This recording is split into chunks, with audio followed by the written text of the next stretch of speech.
It's a beautiful day in this neighborhood, a beautiful day for a neighbor. Would you be mine? Could you be mine? It's a neighborly day in this beauty wood, a neighborly day for a beauty. Would you be mine? Could you be mine? I've always wanted a neighbor just like you. I've always wanted to live in a neighborhood with you. So let's make the most of this beautiful day. Since we're together, we might as well say, won't you be mine? Could you be mine? Won't you be my neighbor? Won't you please? Won't you please? Please won't you be my neighbor? It's a beautiful day in this neighborhood, a beautiful day for a neighbor. Would you be mine? Could you be mine? It's a neighborly day in this beauty wood, a neighborly day for a beauty. Would you be mine? Could you be mine? I have always wanted to have a neighbor just like you. I've always wanted to live in a neighborhood with you, so let's make the most of this beautiful day. Since we're together, might as well say, would you be mine? Would you be mine? Won't you be my neighbor? Won't you please? Won't you please? Please won't you be my neighbor? Welcome to Mr. Steve's Neighborhood. Hi friends, hope everyone is home safe and well. I am so happy to be able to be the next read aloud in the series of Frost Teachers. The book I'm going to share with you is a very personal book for me. It's a book that I wrote and illustrated. I drew and wrote the story. It's called Little Elie's Big Fear. And the main character, Little Elie, is based off of a much younger version of me. And it's the first of a series of 3 books that I've written based off of that character. So I really hope you enjoy this book. All right, Little Elie's Big Fear. Hi, my name is Little Elie. Some people describe me as Scaredy Elie. To be honest, most people describe me that way. It's not that I'm a scaredy Elie, it's just everything is so dangerous. I don't like to swim because I can drown. I don't like the way dogs are mean and bark at you. I don't like heights because you can fall and get hurt or worse. But most of all, I don't like being alone in the dark.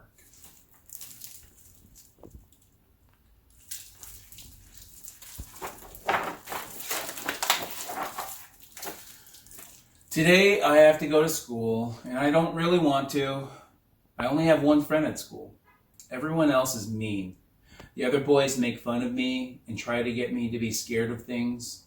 The gym teacher, Mr. C, always yells at me when I get scared and we have to climb the ropes or swim in the pool. The girls always laugh at me. My teacher, Miss Kelly, doesn't do anything about it. My only friend is Scotty.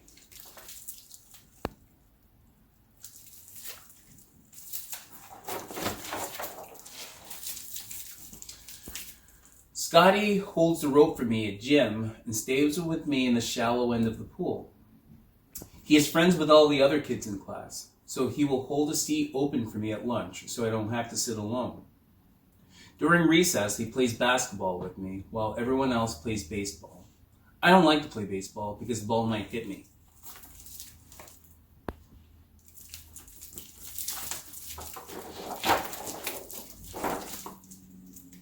One day, when Scotty came to school, he seemed different. Something definitely was different. Something was definitely wrong. When Miss Kelly asked for someone to read out loud, Scotty didn't raise his hand. When Lisa P dropped her books, Scotty walked right past her in the hallway. Normally, he would help anyone. What's wrong with you, Scotty?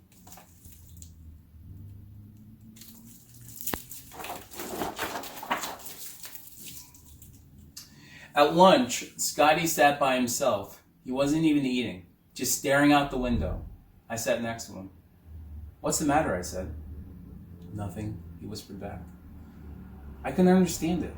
Scotty always talks to me during lunch. Did I do something wrong? Does Scotty still want to be friends with me? Maybe he doesn't. Maybe he's tired of sticking up for me. Maybe he's tired of helping me during gym. Maybe he thinks I'm scaredy Elie too. During gym, we had to climb the rope again. As I marched up the rope during my turn, it felt like I was going up an elevator because before I knew it, I was 500 feet in the air. The rope swayed back and forth like a wave. Scotty, I looked down. Scotty wasn't there. He's supposed to hold the rope so I don't fall. He's supposed to help me, but he wasn't there.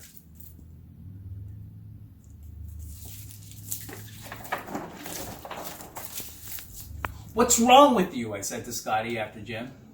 Scotty didn't answer me. He walked right past me like I wasn't even there. "That's it," I stood in front of him. "If you don't want to be friends, then I don't want to be friends. All day you've been a bad friend. You didn't want to talk during lunch. You fell like 500 feet off the rope. I could have died.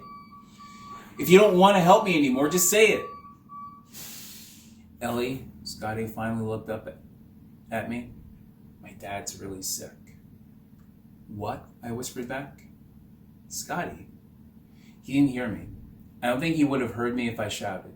He just walked away.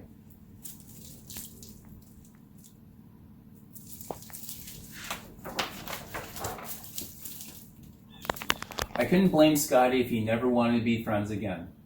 His dad was sick and there was nothing I could do to help. During dinner, I couldn't eat anything. I couldn't hear anything Mom and Dad had to say. I wanted to help my friend, but I couldn't. Later on, I just laid on my bed, staring at the ceiling. Then Dad knocked and came in. "Hello, Elie," he said. "I need to tell you something." His eyes were as red as my shirt. Why were his eyes so red? "That was Mrs. Wessel on the phone," he said. "What's wrong, Dad?" "Mr. Wessel just passed away about an hour ago." "I'm sorry, son."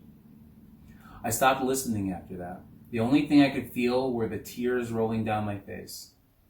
"Elie," my dad shook me. "Scotty ran away after his dad died. Do you have any idea where he could have gone?"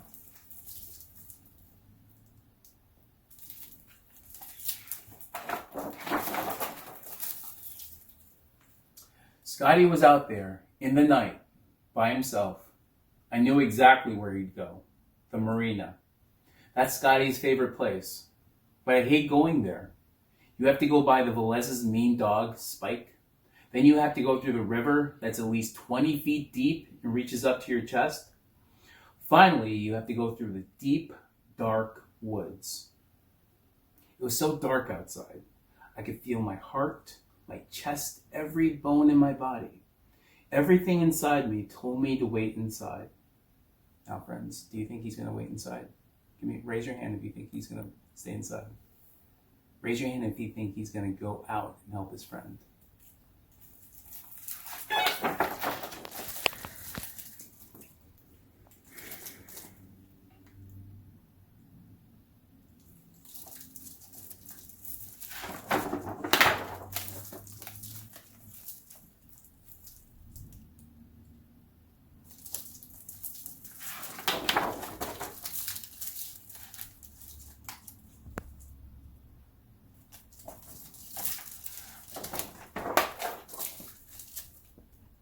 Finally, the marina.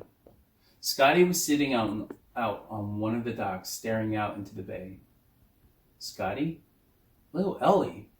Yeah, what are you doing?" He didn't answer, so I sat down next to him. We both sat there, silent. All we could hear were the waves crashing against the beach. After getting here, this felt like the hardest part. I wanted to help. "I'm sorry I didn't hold the rope and you fell during gym," he said. I could feel the tears rolling down my face again. I was glad we couldn't see past our hands. "I'm sorry your dad died," I said. "My dad died," he repeated.